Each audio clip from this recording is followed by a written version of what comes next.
चलिए हम लोग शुरू करेंगे आज यूनिट नंबर 4 वैदिक सभ्यता। अभी आप लोग एनिसेंट हिस्ट्री का चैप्टर नंबर 4 करने वाले हैं। पहला चैप्टर में इतिहास का इंट्रोडक्शन रहा है। दूसरा चैप्टर में हम लोग क्या पढ़े थे? दूसरे चैप्टर में हम लोग पढ़े थे इतिहास का क्लासिफिकेशन, यानी प्राचीन भारत को क्लासिफाई किए थे। और तीसरा में हम लोग पढ़े थे सिंधु घाटी सभ्यता, जो आदि ऐतिहासिक काल की बात है। प्राक ऐतिहासिक काल पहला चैप्टर कंप्लीट कर लिए थे। दूसरा आदि ऐतिहासिक काल की चैप्टर, प्राक ऐतिहासिक काल का दूसरा पार्ट जिसको पाषाण काल, नवपाषाण काल, ये सब पढ़े थे। और आज हम लोग Indian civilisation and culture, sorry क्या बोलते हैं उसको, संस्कृति, जो सभ्यता जो हम लोग पढ़े थे सिंधु घाटी सभ्यता, वो हम लोग कंप्लीट किए थे, जो आदि ऐतिहासिक काल का था। अब हम लोग पढ़ेंगे ऐतिहासिक काल, जो मेन हम लोग को पढ़ना है। आप लोग को पढ़ाए थे प्राग ऐतिहासिक काल में क्या हुआ था, क्यों उसका नाम प्राग ऐतिहासिक काल रहा, कि उसमें सिर्फ खुदाई किया हुआ अवशेष प्राप्त हुआ। आदि ऐतिहासिक काल में अवशेष भी प्राप्त हुआ, साहित्य भी प्राप्त हुआ, लेकिन उसे पढ़ा नहीं जा सका। जबकि ऐतिहासिक काल में दोनों प्राप्त हुआ और उस दोनों का संबंध हम लोगों ने जाना, यानी लिखा हुआ जो जो चीज हमें मिला, साहित्यिक स्रोत मिला, उन सभी साहित्यों को हम लोगों ने पढ़ के ज्ञान अर्जन किया। बुझे? अब इस सभ्यता को हम लोग क्या कहते हैं? वैदिक सभ्यता। समझ में आई? तो आज हम लोग क्या शुरू करने वाले हैं? वैदिक सभ्यता। कालखंड तो आपको याद है, पहले जब हम लोग वो प्राक ऐतिहासिक काल का जब टाइम कालखंड को बांटे थे तो 5 लाख ईसा पूर्व से डायरेक्ट 2500 ईसा पूर्व तक ले आकर पटके थे। और आदि ऐतिहासिक काल का जो टाइम पीरियड था, यानी सिंधु घाटी सभ्यता जिसको हम लोग कहते हैं, उसका टाइम पीरियड 2500 ईसा पूर्व से लेकर के 1750 ईसा पूर्व तक था। आप लोग को पता है वह एक शहरी सभ्यता थी, लेकिन मैं आपको जानकारी बता दूं, वैदिक सभ्यता शुरू होती है तो आप सबको पता है कि सिंधु घाटी सभ्यता पतन हो गया था। अलग अलग विद्वानों का अलग अलग मत था। किसी ने कहा बाढ़ से खत्म हो गया, किसी ने कहा, आप लोग लास्ट में कंसेप्ट देखे होंगे, 2-4 लाइन का कंसेप्ट रहा होगा कि सिंधु घाटी सभ्यता किस प्रकार बर्बाद हुआ, ठीक है ना। किसी ने कहा आर्यों के आक्रमण से बर्बाद हुआ, है ना। अलग अलग विद्वानों ने क्या कहा, अलग अलग अपना कंसेप्ट दिया। तब आप लोग देख रहे हो कि 1750 ईस्वी तक आकर के रुक गया टाइम पीरियड। उसके बाद वैदिक सभ्यता की शुरुआत हुई, लेकिन वैदिक सभ्यता का काल जो माना जाता है वह 1500 ईसा पूर्व से, किससे? 1500 ईसा। तो आखिर 250 साल बीच में क्या हुआ? तो यह 250 साल जो कंडीशन है, वह 250 साल जो है यह एक सभ्यता से टूटकर दूसरे सभ्यता को स्थापित होने में समय लगा। बस समझ में आई? यानी सिंधु घाटी सभ्यता को समाप्त होते होते और वैदिक सभ्यता को स्थापित होते होते कितने साल लग गए बच्चों? 250 साल का समय लगा। बस समझ में आई? अब सिंधु घाटी सभ्यता स्थापित किस प्रकार हुआ? तो उसमें सिंधु घाटी सभ्यता में स्थापित खुदाई, जैसे आप लोग को पता है कि दयाराम साहनी के इन्वॉल्वमेंट से हम लोग को यह चीज पता चला, उस तरह की डिमांड हो गई, तो बर्बाद आर्यों के कारण हुआ। आप लोग एक बहुत फेमस नाम जानते होंगे जिनका नाम है मैक्स मूलर। आप लोग कहीं 10वीं कक्षा में हिंदी पढ़े होंगे तो याद आ रहा होगा, मैक्स मूलर का एक कहानी निबंध लिखा हुआ था, भारत से हमने क्या सीखा। मैक्स मूलर का ही ये मानना है, मैक्स मूलर का ही स्टेटमेंट है कि जो आर्य लोग जो थे वो लोग मध्य एशिया के थे। कहाँ के थे? और वही लोग आए, ठीक है, और भारत पर क्या किया? धीरे धीरे धीरे धीरे धीरे धीरे शासन। पहले कहाँ आए? ईरान आए, और उस ईरानी इलाका में रह करके रहना शुरू किया, और वहां से धीरे धीरे भारत की तरफ रुख किया, और फिर इस सभ्यता की शुरुआत हो गई। बात समझ रहे हो? तो आप लोग ध्यान से सुनो, इसको हम लोग थोड़ा एक्सप्लेन ऐसे करते हैं कि जब हम लोग बात करें किसकी? प्राग ऐतिहासिक काल की। किस काल की बच्चों? प्राग ऐतिहासिक। तो प्राग ऐतिहासिक काल में आप सबको पता है उस कालखंड में हम लोग को तांबा मिला था। क्या मिला था? तांबा मिला था। यानी पहला मनुष्य किस धातु का उपयोग किया? तांबा। जब हम लोग आदि ऐतिहासिक काल में यानी सिंधु घाटी सभ्यता में आए तो हम लोग को क्या मिल गया था? कांसा मिल गया था, यानी कांस्य युग हो गया था। और इस टाइम बच्चों हम लोग किससे परिचित नहीं थे? लोहा से। जैसे ही वैदिक सभ्यता की एंट्री होती है मेरे भाई बहनों, तो किसकी एंट्री मिलती है? लोहा की। ये समझना बहुत जरूरी है। लोहा को उद्योग का जननी कहा जाता है और वैदिक सभ्यता की एंट्री होने से लोहा की एंट्री होती है। लेकिन लोग जो है लोहा, सोना पहले से जान रहा था, चांदी जान रहा था, कांसा जान रहा था, तो टीन भी जान रहा था और पारा भी जान रहा था, सॉरी लेड भी जान रहा था, सीसा, कोई दिक्कत नहीं था। लेकिन क्या नहीं जान रहा था? लोहा। और सबसे ज्यादा जरूरतमंद चीज कौन थी? लोहा। लोहा में कार्बन की मात्रा को जैसे जैसे बढ़ाते हैं वैसे वैसे बच्चा है बनता है स्टील। बात समझ में आई?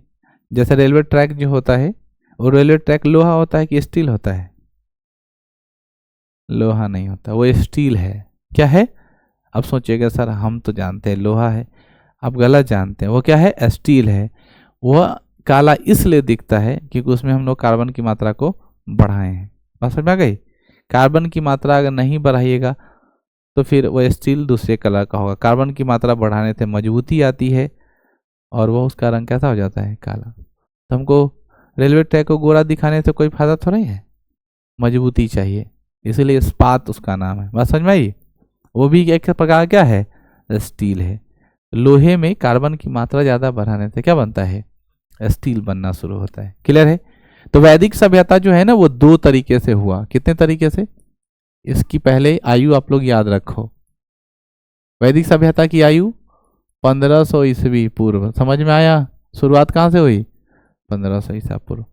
17.5 पर समाप्त हुआ, 250 साल ऐसा चला गया और शुरुआत कहाँ से हो गई? और 600 ईसा पूर्व तक चला। कहीं पे 651 भी लिखता है, 650 भी लिखता है। इसके दो भाग हुए। वैदिक काल के कितने भाग? एक भाग को बोलते हैं बुआ ऋग वैदिक काल। कौन सा काल? ऋग वैदिक काल। अब फिर से हमको जो शुरू में पढ़े वो पढ़ना पड़ेगा। जो वेद मंत्र ये वो आया था, दिमाग आपका खराब होने लगता था। ठीक है, थोड़ा सा ये अभी आपको चाटेगा। ऋग वैदिक काल और दूसरा आया बच्चों उत्तर वैदिक काल। कौन काल? कौन सा काल बहनों? उत्तर वैदिक काल। आ रहा है समझ में? तो वैदिक सभ्यता को हम लोगों ने दो भागों में बांटा। पहले भाग को हम लोग क्या बोले? ऋग वैदिक काल और दूसरे भाग को क्या बोले? उत्तर वैदिक। उत्तर का अर्थ ये मत समझना आंसर वाला, और उत्तर मतलब दिशा भी नहीं है। उत्तर का अर्थ होता है बाद में। यहां उत्तर का अर्थ क्या है? बाद में। यानी ऋग वैदिक काल के बाद जो समय आया उसे उत्तर वैदिक काल कहेंगे, मतलब ऋग वैदिक काल के बाद का टाइम पीरियड। समझ में आ गई? तो 1500 ईसा पूर्व से लेकर के 1000 ईसा पूर्व तक कौन चला? ऋग वैदिक काल। उसके बाद का कालखंड किसमें चला गया? ये बच्चों ग्रामीण सभ्यता हो गई। फिर किस सभ्यता? समझ में आ गई? भारत में जो सभ्यता आई, पहली सभ्यता जो शहरी के रूप में आया वो कौन आया? सिंधु घाटी सभ्यता। बात समझ में आ गई? कोई दिक्कत नहीं ना है? और उसका संबंध अलग अलग संबंध से, जैसे मेसोपोटामिया से है, जो कल आप लोग क्वेश्चन में भी बनाए होंगे। ठीक है, कि मेसोपोटामिया की सभ्यता से कनेक्शन था। देखो कितना भी हम लोग ग्रामीण जीवन जी रहे हैं लेकिन कुछ ना कुछ शहरी वाला चीज तो सीखते ही हैं। खूब मिड शहर में जाएं, वहाँ के माहौल को थोड़ा भांपें और वैसे वैसे हुआ। पुराने जमाने में और अब के जमाने में क्या था? गाँव में जिस प्रकार की भोज होती है, पंगत लगा के लाइन लाइन चट बिछा करके लोगों को खाना खिलाया जाता था, ऐसी व्यवस्था थी। लेकिन शहरों में हम लोगों ने देखने लगा कि हाथ में कोई टेंशन नहीं रहता है, खिलाने वाला दौड़ेगा नहीं, खाने वाला दौड़ेगा। ठीक है ना? अच्छा व्यवस्था है, जिसको जरूरत पड़े सेल्फ डिपेंडेंट रहो। भाई खाना तुमको है तो दौड़ोगे कौन? तुम ही ना दौड़ोगे। तो जिसको जरूरत होगा उतना अपना दौड़ दौड़ के खाएगा। अच्छा है। और सबसे ज़्यादा टेंशन ये रहेगी कि हम कितना भी खा लें, कोई देखने पूछने वाला नहीं रहेगा। ऐसे तो बैठ गए खाने और बार पूछ रहे हाँ पूरी लेंगे पूरी लेंगे पूरी लेंगे, खिलाने को तो खिला देगा लेकिन बाद में कहेगा बाप रे वो पूरी बहुत खाता है, 20-30 खाता है। लेकिन अगर रिक्वायरमेंट के अनुसार हम दौड़ रहे हैं तो थोड़े कोई गिनने को तो बेटर रहता है। कहाँ का आदमी है, कितना मांगे कितना खाए, उसको क्या पता। बहुत धीरे धीरे खा रहे, क्या कहते हैं धीरे धीरे खाए, उसको क्या पता कि 80 पूरी अभी तक हो गया है। ठीक है, तो ऐसे ऐसे लोग। तो उस जमाने की हम लोगों ने कॉपी किया ना, तो शहरी सभ्यता जो सिंधु घाटी सभ्यता उसका कॉपी किस में आया होगा? ग्रामीण सभ्यता तो थी लेकिन कुछ ना कुछ तो लक्षण आया ही होगा, आया होगा कि नहीं? और वही कॉपी धीरे धीरे आगे की तरफ बढ़ा। वैदिक सभ्यता सबको समझ में आ रही है? अब कुछ लाइन किताबी पढ़ते हैं ताकि आपको समझ में आए। देखिए वैदिक सभ्यता के बारे में यहां क्या लिखता है। इस सभ्यता के बारे में जानकारी चारों वेद, कौन सा वेद, चारों वेद, ऋग्वेद, सामवेद, यजुर्वेद और अथर्ववेद, ब्राह्मण ग्रंथ, याद होगा ब्राह्मण ग्रंथ, ठीक है ना। उसके बाद उपनिषद, उपनिषद कितने हैं, 108, नाम याद है ना, 108 उपनिषद के बारे में चर्चा किए थे। आर्णय ग्रंथ इत्यादि से मिलता है, ठीक है। कहां कहां से मिला है, ऋग्वेद में भी इसकी चर्चा है वैदिक सभ्यता की, सामवेद में भी है, ठीक है ना, यजुर्वेद भी है। ये सबसे पुराना वेद है, ये भारतीय संगीत का जनक कहलाता है। ये गद और पद वाला वेद है। ये जादू टोना तंत्र मंत्र वाला वेद है, याद है सबको, ठीक है ना। इस सब का उपवेद है, वेद का भी उपवेद है। सबका नाम याद आप लोग को करा दिए थे। वैदिक काल का पुरातात्विक स्रोत कहां से मिलता है। वैदिक काल के पुरातात्विक स्रोत 3 तरह के चीजों का प्रयोग किया गया। पहला किससे, लोहा से, दूसरा मृदभांड थे और तीसरा अभिलेख से।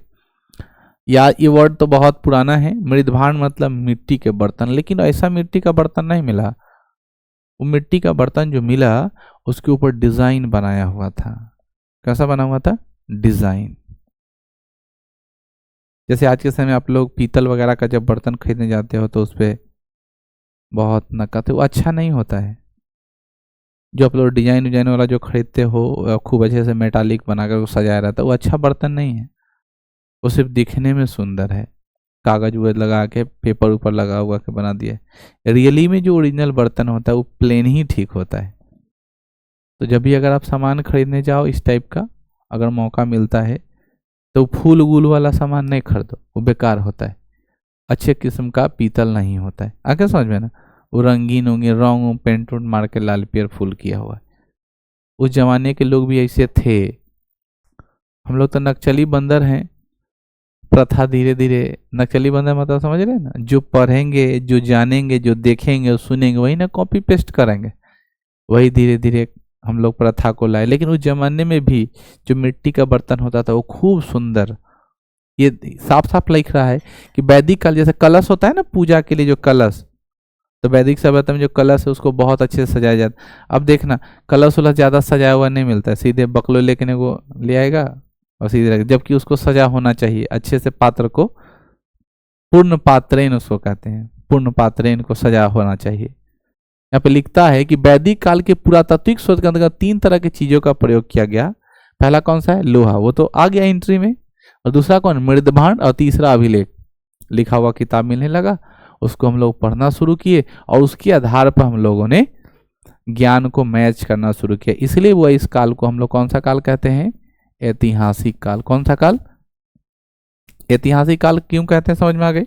ऐतिहासिक काल का अर्थ होता है ऐसा काल जिस काल में हम लोग क्या करते हैं, पुरातत्व और पुरातत्व के स्रोत जो साहित्यिक स्रोत है और जो हमको मिला है पुरातत्व, दोनों को क्या करते हैं, कोलैप्स करते हैं, उस दोनों ज्ञान को पढ़ते हैं और इससे प्रमाणित हो जाए, सिद्ध हो जाए कि हाँ उसी के बारे में कहा जा रहा है।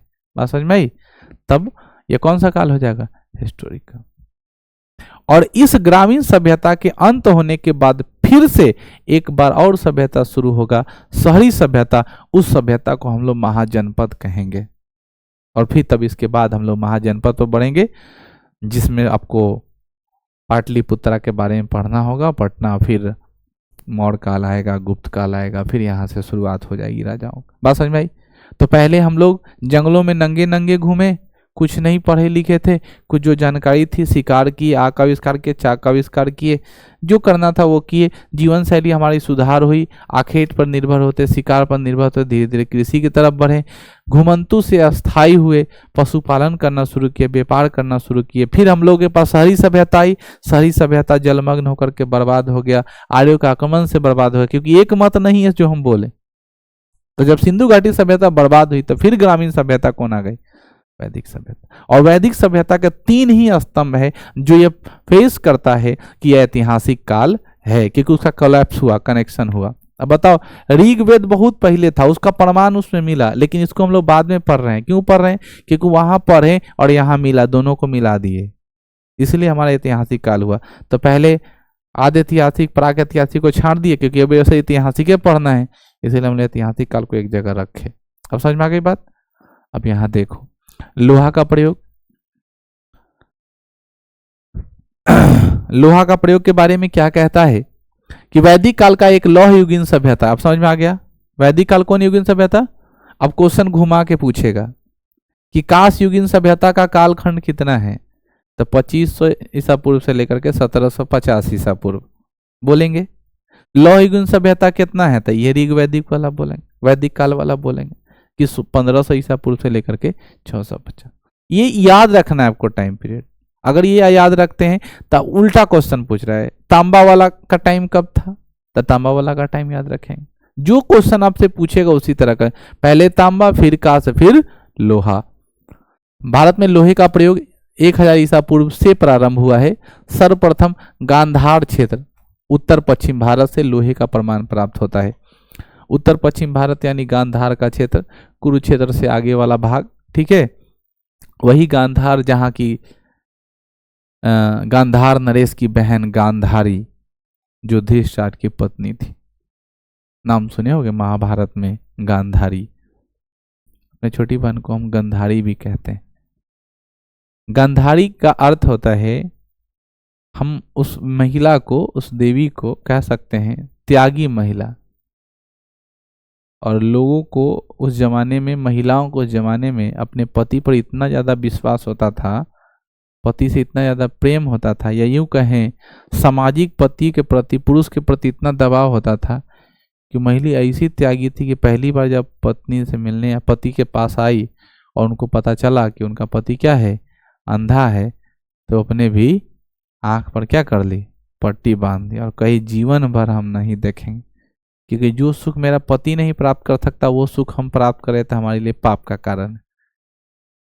जबकि यहाँ है कि पति बाहर है तो ले जल्दी जल्दी पिज्जा मंगा के खा लिए और फिर मुंह बना के बैठल है। उधर से आएगा ऑफिस से, क्या हुआ मुंह बना के बैठे हो, तो बोला हट जाओ मेरा मूड खराब है। बात समझ रहे हो। तो जो सुख पति नहीं प्राप्त करेगा और वो सुख तुम प्राप्त कर रहे हो, ठीक है ना, तब तुमको कष्ट होगा। सभी महिलाओं के लिए, ठीक है ना। तो उन्हें आंख पर पट्टी बांध लिया, ठीक है, और जीवन भर अंधी रही। लेकिन पुत्र मुंह में उसको भी आंख खोलना पड़ा। दुर्योधन जब मारा जाने वाला था, अगले दिन युद्ध होने वाली थी, गदा युद्ध भीम के साथ, और भीम संकल्प ले चुका था कि मैं उसका जंघा तोड़ दूंगा। गांधारी को यह सूचना प्राप्त हुआ कि मेरा पुत्र क्या हो जाएगा, मारा जाएगा। उसको तो पहले से सब कुछ पता है, लेकिन माँ होती है, सोचती है आखिरी बार अपने सारे, मेरे राजकुमार तो मारे गए, आखिरी मेरा राजकुमार बचा हुआ है, इसका दर्शन कर ले कि मेरा मुन्ना कैसा है ना। तो कैसे देखना चाहता था, नग्न अवस्था में, लंगटे। जैसे छोटा बच्चा जब जन्म होता है तो हम लोग भी तो नंगे ही हुए होंगे, ठीक है। उसी अवस्था में जब एक छोटा बच्चा अपने माँ के गोद में जैसे होता है वैसे, तो माँ बोली थी कि सुबह तुम स्नान करके और मेरे पास कैसे आना, नंगे आना। ये बात श्री कृष्ण भगवान को पता चल चुका था। तो श्री कृष्ण भगवान जानते थे कि गांधारी की जो है ना वो तप है, तपस्या है, और वो पतिव्रता स्त्री है। उसकी आंख से जो तेज प्राप्त होगा, उस तेज से उसका सारा शरीर क्या हो जाएगा, वज्र हो जाएगा, पत्थर का हो जाएगा, और भीम लाठी मारते मारते परेशान हो जाएगा, उसका कुछ होने वाला नहीं है। श्री कृष्ण भगवान होता है ना, आदमी व्यवस्था करके अपने भी, ठीक है ना, इसमें बहुत बड़ा लीला रचा है। और जब स्नान करके जब आ रहा था नंगे, तो बहुत खिल्ली उड़ा, मजाक उड़ाए कि थोड़ा तो शर्म करो, मान लो माँ से मिलने जा रहे, लेकिन इतने सियाने होकर क्या नंगे जा रहे हो, बड़ी पत्ते का, ठीक है ना। उसको भी सुझाव अच्छा लगा और फिर क्या किया, कमर पर वही पत्ता का घेरावा कर लिया। माँ के पास जाता है, माँ जब पट्टी खोलती है अपने पुत्र को तो देखती है, लेकिन देखती है कमर में क्या बंधा हुआ है। माँ को तो लगा कि अब मेरा पुत्र नहीं बचेगा। सारा शरीर क्या हो गया, पत्थर का, लेकिन जंघा वाला, कूल्हा वाला पार्ट क्या हो गया, जो है। लड़ाई हुई समुद्र में जाकर छिप गया, पोखरा में दौड़ा दौड़ा के मारना जिसको कहते हैं, वही बात। तो पुराने जमाने से ये गांधार का क्षेत्र है और लोहा की प्रमाण वहां से मिला है। यह बताने का मतलब मेन मकसद यही था कि आप गांधार को पहचान पाए। और शकुनी मामा इसलिए ही तबाह हुआ। देखो, भाई और बहन का प्रेम पुराने जमाने से बहुत अटूट है। बहन भाई में भले ही अभी खूब लड़ाई हो रहा है, जैया तुम्हारा शादी ब्याह कर दिया जाएगा, वही अगर ससुराल वाला तुमको आंख भी दिखाएगा तो एकदम भाई पूरा ताव में आ जाएगा, बोलेगा मुंह नोच लेंगे उसका हम। और किसी बहन का जिंदगी अगर बर्बाद हो जाए तो भाई ऐसे नहीं बैठता है। शकुनी के बारे में तो लोग सुने होंगे। शकुनी इसीलिए ज्यादा परेशान था, ठीक है ना, क्योंकि शकुनी इसीलिए ज्यादा परेशान था क्योंकि उसके बहन के साथ छल हुआ था। इतनी सुंदर उसकी बहन थी और एक अंधा से लेकर के ब्याह करा दिया गया था और वो परेशान हो गया था। और उसी दिन निर्णय ले लिया कि मेरे साथ जो बर्बादी हो, जब तक मैं हस्तिनापुर को बर्बाद नहीं करूंगा तब तक नहीं छोड़ूंगा। भगना का ही सहारा लिया, लेकिन क्या किया, बर्बाद कर दिया। हस्तिनापुर तहस नहस हुआ। इसलिए भाई बहुत खतरनाक होता है बहन के मामले में। बात समझ में आया? तुम लोग भी किसी के भाई हो, तुम लोग भी किसी के बहन हो, भाई को हल्का में मत लो। भला भी 2-4 लाख दे देता है या बाल उल खींच लेता है, वो सब प्यारे समझो, 1-2-3 साल और रहेगा, उसके बाद फिर कहानी समाप्त। इसके यहाँ घर पे शादी है, ये क्या कर रहा है इधर फोन मेरे यहाँ।